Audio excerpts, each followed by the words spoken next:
সমুদ্র রাজা, আমরা কতদিন আর এভাবে বন্দী হয়ে থাকব? আমরা কি তাহলে আর কোনোদিন মুক্ত হতে পারবো না? আমাদের মুক্ত দেশও কোনোদিন আর আমাদের হবে না? হবে রানী, হবে। অবশ্যই হবে। আর সেটা হতে আর খুব বেশি দিন বাকি নেই। সামনেই আমাদের রাজকন্যার 16তম জন্মদিন। সেদিন সে কোনো না কোনোভাবে ঠিক এই সমুদ্রে ফিরে আসবে। সে তার সব শক্তি ফিরে পাবে আর আমাদের মুক্ত করবে। তোদের মেয়ে ফিরে আসবে? হাস্যকর। সে আর কোনোদিন আসবে না। নিজেদের মিথ্যা সান্ত্বনা দিয়ে কি লাভ সমুদ্র রাজা? কোনো লাভ নেই। তুই সব হারিয়েছিস। তোর মেয়েকে আমি সাধারণ একজন মানুষে রূপান্তর করেছি, তাই তোদের মুক্তি পাওয়ার কোনো সম্ভাবনা নেই। তুই তোর ভুল ধারণা নিয়ে থাক ডাইনি। আমাদের চিন্তা তোকে করতে হবে না। দরকার হলে আমাকে মেরে ফেল। তোকে যে আমি মারতে পারবো না, কারণ তোর মাথার ওই মুকুট যে আমার চাই। আমাকে মেরে নিয়ে নে এই মুকুট। তুই কি আমাকে বোকা মনে করেছিস? আমি খুব ভালো করে জানি জোর করে ওই মুকুট নেওয়া যায় না। আর তুই মরে গেলে ওই মুকুটের ক্ষমতাও শেষ হয়ে যাবে। ওই মুকুট তোর নিজে হাতে খুলে দিতে হবে, সেটা আমি জানি। আর তাই বাধ্য হয়ে তোকে বাঁচিয়ে রাখতে হচ্ছে। আমি বেঁচে থাকতে এই মুকুট তোর মতো শয়তানকে কখনোই দেব না। সময়ের অপেক্ষায় রইলাম।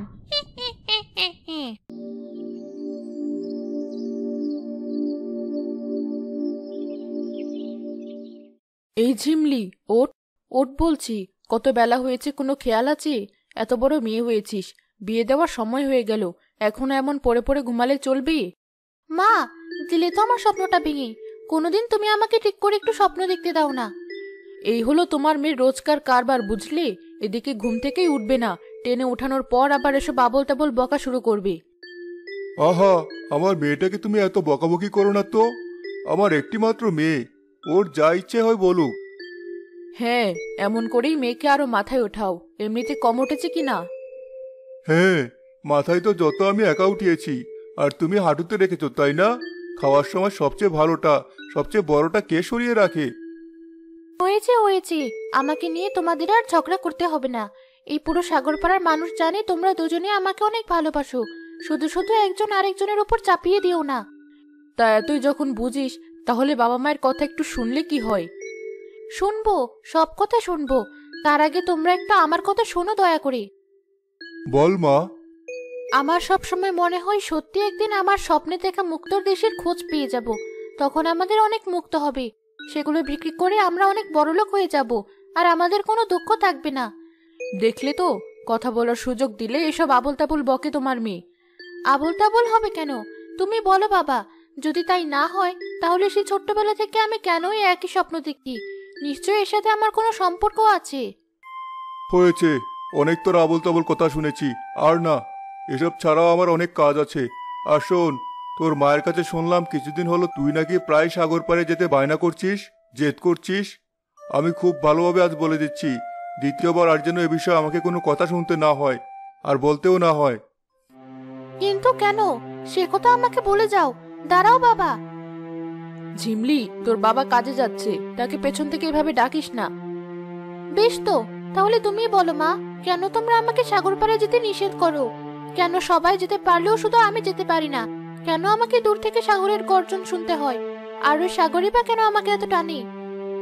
তুই সাঁতার জানিস না, তাই যেতে দেওয়া হয় না। আমরা চাই না তোর কিছু হোক, আর এই নিষেধের কারণেই তোর এত টান সাগরের প্রতি। এবার গিয়ে হাত মুখ ধুয়ে খেয়ে নে, আমার মাথা আর খেয়ে ফেলিস না।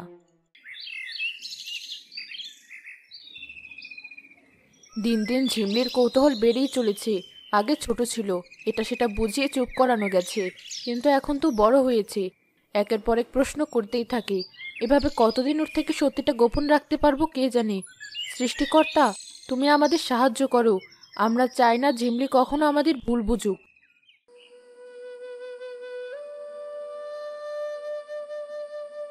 কি রে ঝিমলি, এখানে এমন মন খারাপ করে বসে আছিস কেন? এমনি ভালো লাগছে না কোনো কিছু। সারাক্ষণ বাড়িতে পড়ে থাকলে কারই বা ভালো লাগবে? কত বলে আমাদের সাথে সমুদ্রের পাড়ে চল, ভালো লাগবে। সমুদ্রের বড় বড় ঢেউ, ঠান্ডা বাতাসে দেখবি মন কেমন জুড়িয়ে যায়। জানিস তো আমার বাবা মা যেতে দেয় না, তারপরও এক কথা বারবার বলে আমার মন আরো খারাপ করে দিস কেন?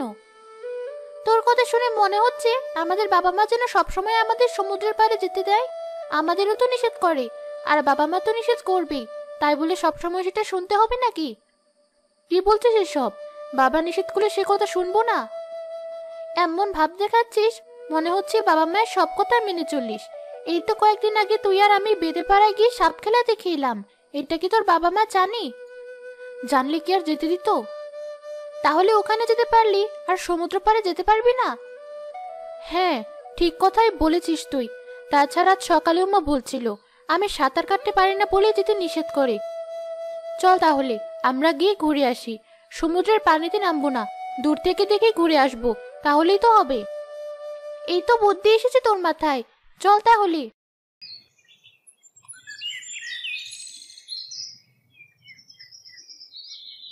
বেশ কিছুক্ষণ হলো ঝিমলিকে দেখছি না কেন। ঝিমলি, এই ঝিমলি, কোথায় গেলি মা? এ কি, আমার মেয়েটা হঠাৎ কোথায় গেল? আমার মনটা এমন অস্থির লাগছে কেন?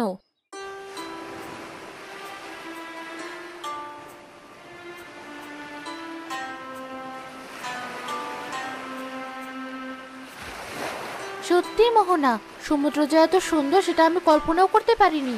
কেন যে এতদিন আসেনি সেটা ভেবেই এখন আফসোস হচ্ছে। আর আফসোস করে কাজ নেই, এখন থেকে মাঝে মাঝে আমরা আসবো করতে। সেটা তো অবশ্যই, আমাকে কেউ আর ভয় দেখিয়ে আটকে রাখতে পারবে না। এ কি, হঠাৎ সমুদ্রের ঢেউ এত বড় হতে শুরু করলো কেন? মনে হচ্ছে সমুদ্রের তলদেশে কোনো ঝড় হচ্ছে। চল আমরা তাড়াতাড়ি চলে যাই। হ্যাঁ তাই চল। আর মাও নিশ্চয় আমাকে না পেয়ে এতক্ষণে হইচই শুরু করেছে। তারা চলে যাওয়ার আগে একটি বড় ঢেউ এসে ঝিমলিকে ভাসিয়ে নিয়ে যায়, কিন্তু মোহনার কিছুই হয় না। চিমলি, চিমলি, এ কি, এসব কি হলো? আমরা তো একসাথেই ছিলাম, কিন্তু ঢেউ এসে শুধু চিমলিকে ভাসিয়ে নিয়ে চলে গেল। এখন ওর বাবা মাকে আমি কি জবাব দেব? আমার এসব কথা কেই বা বিশ্বাস করবে যে একটা বড় ঢেউ এসে চিমলিকে ভাসিয়ে নিয়ে গেল, কিন্তু আমার কিছুই হলো না। এবার আমার কি হবে?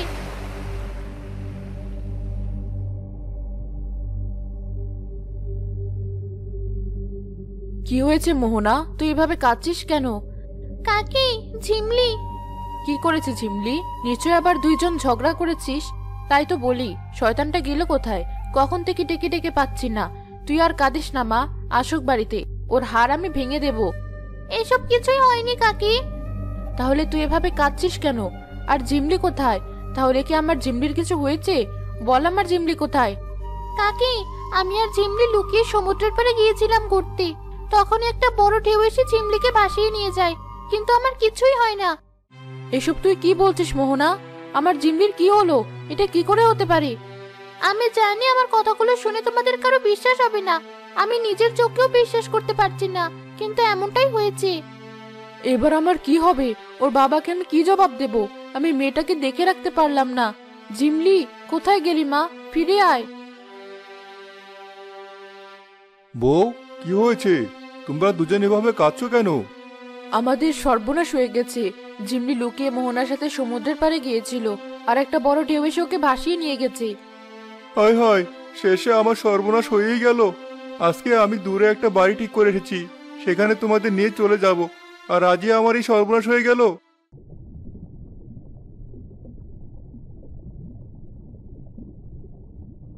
রানী, ওই দেখো, ওটাই আমাদের মেয়ে। আমাদের মেয়ে চলে এসেছে আমাদের বাঁচাতে। আমি তোমাকে বলেছিলাম না ও আসবে, আজ এসেছে ও, দেখো। তুমি সত্যি বলছো? সত্যিও আমাদের রাজকন্যা? হ্যাঁ হ্যাঁ, ওই আমাদের রাজকন্যা।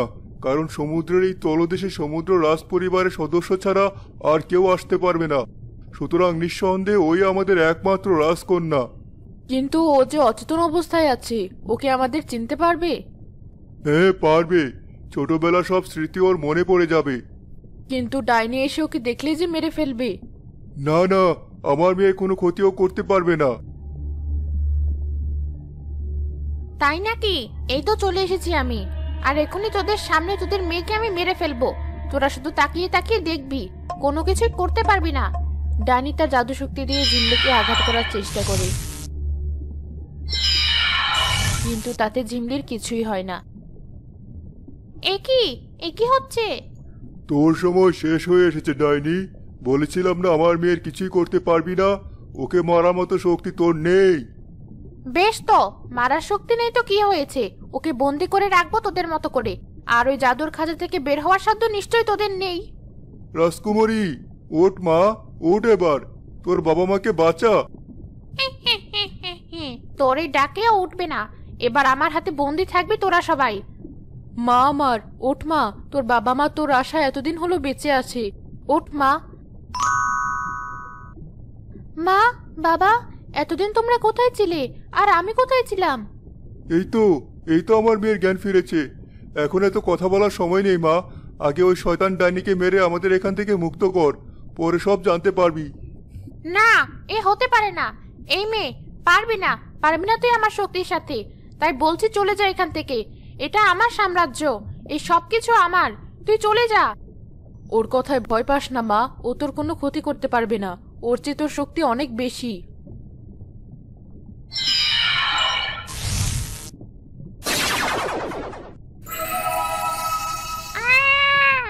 অবশেষে তুই আমাকে হারিয়ে দিলি রাজকুমারী, আমাকে এই সাম্রাজ্য ভোগ করতে দিলি না। ডাইনি মারা যায়, সাথে সাথে রাজা আর রানীর খাঁচা অদৃশ্য হয়ে যায়। রানী দেখো, আমরা এখন মুক্ত। বাবা, কি হয়েছিল আমার? সব বলবো, আগে আমাদের মুক্তর দেশে চল।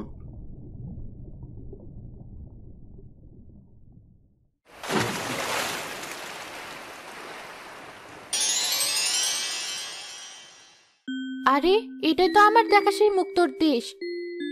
আমিও জানি, রোজ তুই এই দেশ স্বপ্ন দেখেছিস। হ্যাঁ বাবা। এবার শোন তাহলে, তুই তখন অনেক ছোট, তখন হঠাৎ ওই ডাইনি আসে আমাদের মুক্তর দেশে।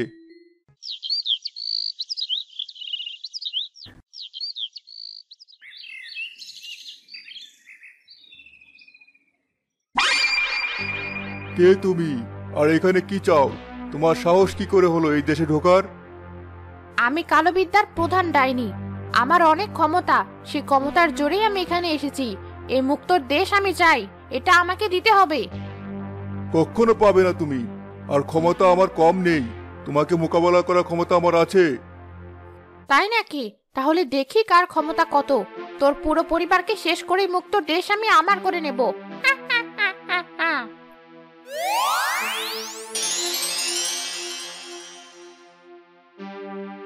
তার মানে এই ডাইনির সাথে আমরা পেরে উঠবো না। আমার মেয়েকে দেখলেও মেরে ফেলবে।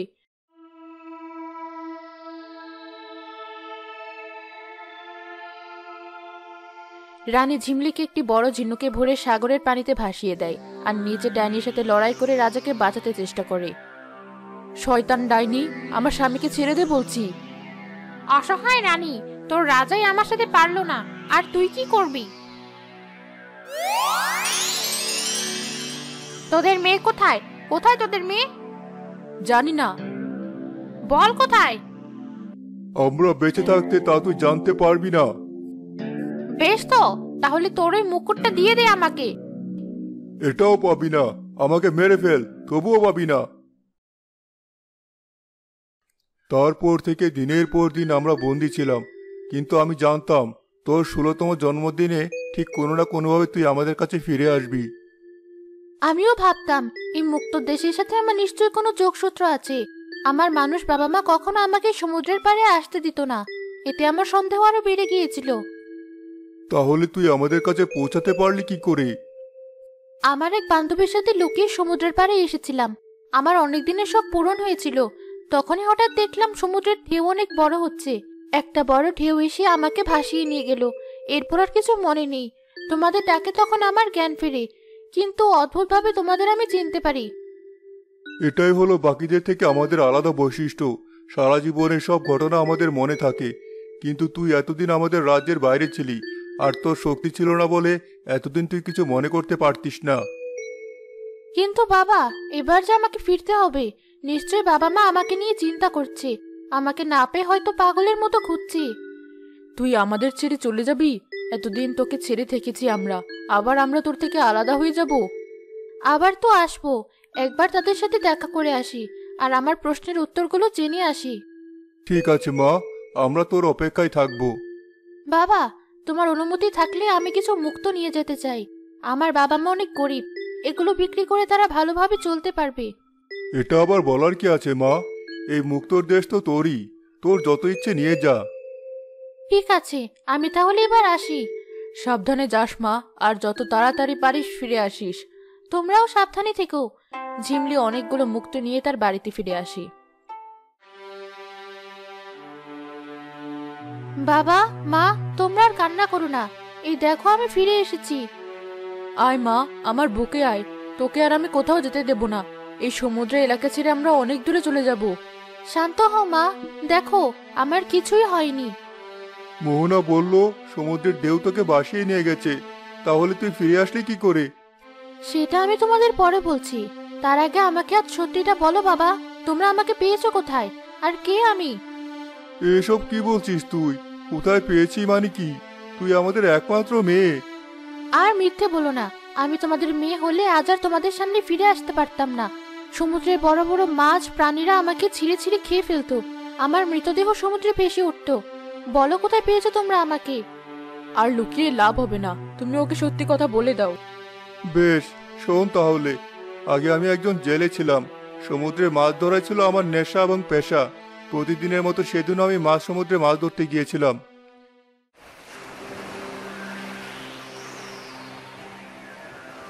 এটা আবার কি? এই জায়গার পানি এমন ঘুরছে কেন? এতদিন হলো সমুদ্রে মাছ ধরি, এর আগে কোনোদিন তো এমন দেখিনি।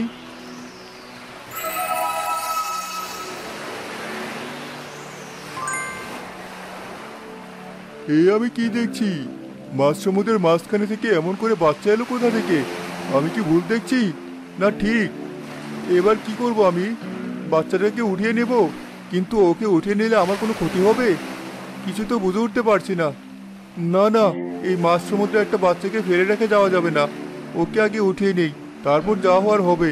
আয় মা, আয়, আমার কোলে আয়। না, এখানে আর দেরি করা ঠিক হবে না। ওকে নিয়ে এবার বাড়িতে চলে যাই। বউ, ও বউ, দরজা খোলো। এ কি? এটা তুমি কাকে নিয়ে এসেছো? এটা কার বাচ্চা? এই বাচ্চা তুমি কোথায় পেলে? আবুল তখন কাকলিকে সব কথা খুলে বলে। এই বাচ্চা তাহলে সৃষ্টিকর্তা আমাদের দিয়েছেন। আমাদের বিয়ের এতদিন হয়ে গেছে কিন্তু কোনো বাচ্চা হয়নি, তাই আজ সৃষ্টিকর্তা আমাদের কোল ভরিয়ে দিয়েছেন। হ্যাঁ, তাই তো আমি ওকে নিয়ে এসেছি। ঠিক আছে, তাড়াতাড়ি ঘরে এসো।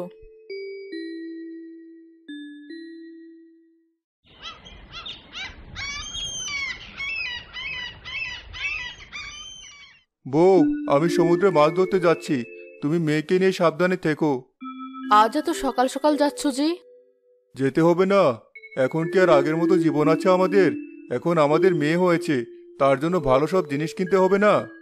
হ্যাঁ, তুমি ঠিকই বলেছ। যাও তাহলে, আমি মেয়েকে দেখে রাখবো। কিরে, মেয়েকে পেয়ে খুব খুশি হয়েছিস দেখছি। আপনি আমার মেয়ের কথা জানলেন কি করে? আমি সব জানি, আর এটাও জানি এই মেয়ে তোর কাছে সারা জীবন থাকবে না। একটা সময় সে তার আসল ঠিকানায় চলে যাবে। যেখানে তাকে পেয়েছিস সেটাই তার আসল ঠিকানা। ও কোনো সাধারণ মেয়ে নয়। আবল তাবল বুঝাচ্ছে না আমাকে, তাই না? ভয় দেখাচ্ছেন আমাকে? আমার কথা বিশ্বাস করা না করা তোর ব্যাপার, তবে আমি যা বলছি তা সত্য। ওই মেয়েকে তোরা চাইলেও সারা জীবন নিজেদের কাছে রাখতে পারবি না।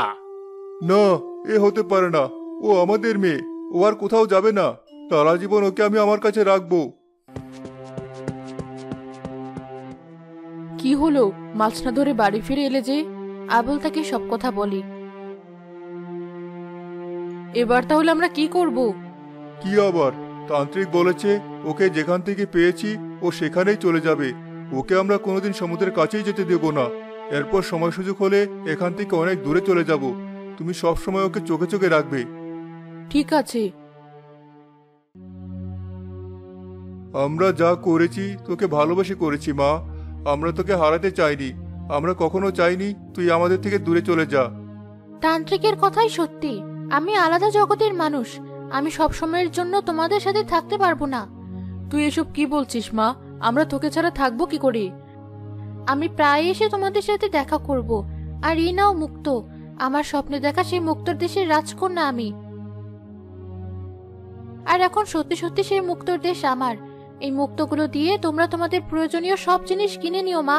আমি আবার আসার সময় নিয়ে আসবো। সত্যি তুই আমাদের ছেড়ে চলে যাবি মা? বললাম তো আবার আসবো। তোমরা এভাবে আর কেঁদো না। এবার আমাকে হাসি মুখে বিদায় দাও, তা না হলে ওখানে গিয়ে আমি শান্তিতে থাকতে পারবো না। বেশ, তবে তাই হোক, কিন্তু তুই আমাদের কোনোদিন ভুলে যাস না মা। আমাদের সাথে দেখা করতে আসিস। হ্যাঁ, আসিস আমাদের কাছে। নিশ্চয়ই, এবার আমি আসি। ভালো থেকো তোমরা।